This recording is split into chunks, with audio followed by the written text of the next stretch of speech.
අද අපි බලමු After Effects වලින් මෙන්න මේ බෑග්ග්‍රවුන්ඩ් එක හදාගන්නේ කොහොමද කියලා.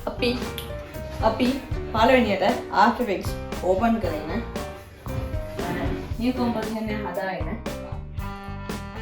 ඒකට අපි control Y හරි right click කරලා new clean solid කියන එක හරි දීලා solid layer එකක් හදාගමු.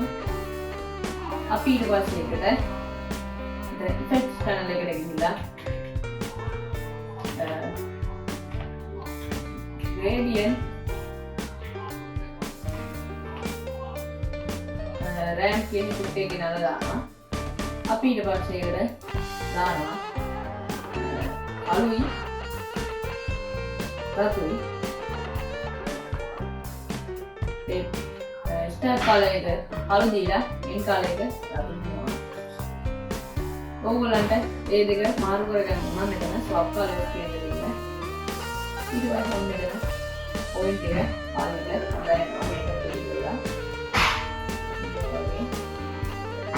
ඊළඟට මේ ස්ටාර්ට් කලර් එක ඉතින් point එක මම හොදා ඉතින් මේ පැත්ත වලට ඊට පස්සේ මම මෙතෙන්ට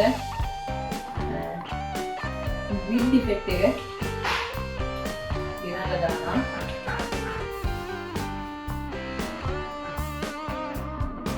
wind effect එක ගෙනල්ලා දාලා මම මෙතන blending mode එක overlay කරනවා. overlay දීලා මෙතන මම board එක උඩ ලාවට වැඩි කරගන්නවා. ඊට පස්සේ මම මේම පොඩි ටිකේ දික් කරගන්නවා මට ඕන දාන්න.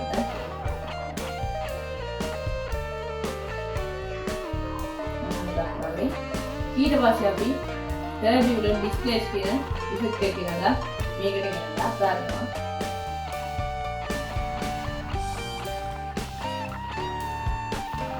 turbulent displace කියන එක ගෙනලා මේකට දානවා. ඊට පස්සේ අපි amount එක 10ට දාලා මෙතන මුලින් තියලා amount එක 10ට දාලා evolution keyframe එක දාන්න. අපේ solid layer එකේ අන්තිම තැනට විතර යනවා ගිහිල්ලා ඒක අන්තිම තැන විතර තියෙන්නේ අපි ඒක මුලට අපේ plate එක ගෙනලා evolution එක එකට දානවා. ඒක ඕගොල්ලන් බලන්න මෙන්න මේ වගේ animation එක ඇවිල්ලා තියෙනවා. ඕගොල්ලෝ මේ වීඩියෝ බලලා මේ වගේ background එක හදන්න ඉගෙන ගත්තා නම් subscribe කරලා like කරලා comment කරලා තව කෙනෙකුට බලන්න share කරන්න.